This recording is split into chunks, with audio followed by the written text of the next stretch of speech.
Good morning class रिदीपन Chaudhary महाविद्यालय से मैं आज आपके सामने भी थर्ड सेमेस्टर में हमारा टॉपिक है ऑब्जर्वेशन मेथड, जो हमने आपको पिछली क्लास में बताई थी। अभी बस दो टॉपिक और बचे हैं उसके, जो आज हम देख लेंगे।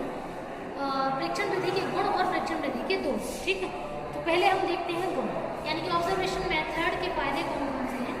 अगर वो समझना हो तो पहला पॉइंट है हमारा स्वाभाविक विधि। तो यानी कि आप जानते हैं जो ऑब्जर्वेशन है वो फील्ड में होता है। जिन लोगों पर ऑब्जर्वेशन होता है उनको पता नहीं होता है कि उन पर ऑब्जर्वेशन हो रहा है। तो इससे बच्चों का वही परिणाम वही परिणाम निकल के आते हैं जो ओरिजिनली लोग देते हैं। अगर उनको वही व्यवहार वो अपने घर पे भी करते तो भी वही व्यवहार वो प्रदर्शित करते। तो बिल्कुल स्वाभाविक या वास्तविक जो आपका क्या बोलते हैं परिणाम है वो देखने को मिलते हैं। तो ऐसा क्यों होता है? क्योंकि ये विधि जो है वो फील्ड में की जाती है, और फील्ड में जो भी परिस्थिति व्यक्ति को दी जाती है वो बिल्कुल वास्तविक होती है।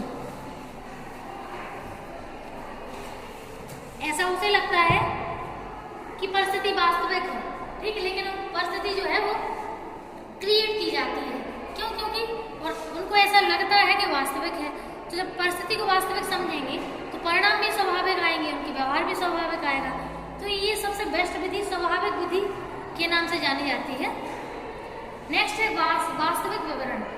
तो ऑब्वियस है, जब उनको ऐसा लग रहा है कि सिचुएशन बिल्कुल रियल है, ठीक, सब कुछ बिल्कुल सही है, चीजें सारी जो है वो बिल्कुल वास्तविक रूप में है।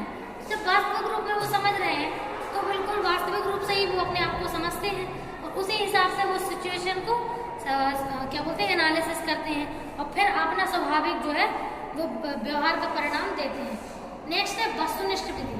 तो वस्तुनिष्ठ क्या होता है? वस्तुनिष्ठ का मतलब जैसा है बिल्कुल वैसा ही आप उसे देख पाए या उसको आप रिकॉर्ड कर पाए। तो जो व्यक्ति जैसा व्यवहार कर रहा है उसको बिल्कुल ठीक वैसे ही आपको अपने पास नोट डाउन करना है, तभी आप उसको वस्तुनिष्ठ कर पाएंगे। तो ये विधि में वैसे फेरबदल तो हो नहीं सकता है, क्योंकि डाटा बिल्कुल उसका वैसे आता है। जैसे मान लीजिए कोई जैसे जो डाटा दे रहा है, अगर लेने वाला सही है, जैसे मान लीजिए अगर आपने कैमराज के द्वारा डाटा लेना चाहते हैं तो कैमराज में तो देखो मैनिपुलेशन वैसे भी नहीं हो सकता है ना। तो वस्तुनिष्ठ बिल्कुल विधि हम इसको कह सकते हैं। अगला है विश्वसनीय परिणाम। तो जब रिजल्ट वस्तुनिष्ठ हो, जब डाटा वस्तुनिष्ठ आएगा आपके पास, तो परिणाम भी आपको विश्वसनीय प्राप्त होंगे, है ना। तो परिणाम में आपको वैसे ये वैसे भी नहीं हो सकता है। नेक्स्ट है सामाजिक घटनाओं के अध्ययन में उपयोगी। तो जो परीक्षण विधि है वो होती कहाँ है? समाज में। ऑब्जर्वेशन कहाँ होता है? सोशल में, फील्ड में, जहाँ लोग पाए जाते हैं।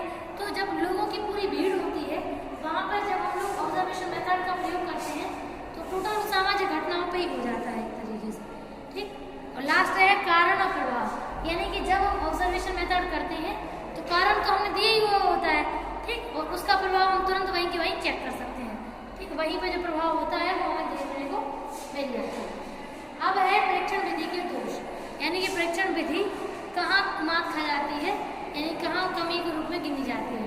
तो फर्स्ट है सूक्ष्मता ना होने की विश्वसनीयता ना हो। अगर सूक्ष्मता तो विश्वसनीयता कम हो जाती है। यानी कि मान लीजिए आप डिटेल से अगर आप ऑब्जर्वेशन नहीं कर पाए, मान लो कोई कैमरा वगैरह खराब हो गया तो डाटा कलेक्ट नहीं हो पाया, तो अगर आपने बहुत ही बारीकी से सामने वाले का जो रिस्पॉन्स है वो नहीं ले पाया तो इससे विश्वसनीयता कम हो जाती है। नेक्स्ट है अध्ययनकर्ता के निष्कर्ष परिणाम का प्रभावित, यानी कि जैसे मान के चलो अगर कोई अध्ययनकर्ता किसी व्यक्ति को पसंद नहीं करता है और वो व्यक्ति उस समूह में एक कार्ड के रूप में है डेटा देने के लिए, तो आप मान के चलो कोई पर्सनल कॉन्फ्रेंस है उससे, ठीक, तो वो अपने हिसाब से डाटा कलेक्ट करेगा। मान लीजिए अगर डाटा नोट डाउन करने वाला है जिसमें ऑडियो रिकॉर्डिंग नहीं है तो फिर वो अपने अकॉर्डिंग डेटा को काउंट करता है और लिखता भी है, उस हिसाब से फिर उसका जो परिणाम है वो प्रभावित होने आता है, ठीक।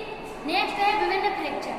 अब जैसे मान के चलो अगर बहुत सारे लोग एक सिचुएशन में मौजूद एक लोगों पर अपना राय देना चाहे, उनसे उनकी राय मांगी जाए या फिर उनसे उनका जो ऑब्जर्वेशन वो पूछा जाए, उसकी वजह से देखो हर व्यक्ति अलग है, हर व्यक्ति की सिचुएशन अलग है, हर व्यक्ति की जीन्स अलग है, हर व्यक्ति ने जो अनुभव किए हैं, जो घटनाएं जो परिस्थितियां हमने देखी है वो अलग झेली है, तो उससे उनका जो बिंदु है, जो पॉइंट है, जो भी उनका ऑब्जर्वेशन होता है वो अलग हो जाता है। तो इससे भी अलग अलग पन जो है वो उनके ऑब्जर्वेशन में देखने को मिलता है। नेक्स्ट है प्रेक्षक निष्क्रिय। मान लो जिसको ऑब्जर्वेशन करना है वो ऑब्जर्वेशन करेंगे, वो आराम से टेंशन फ्री है।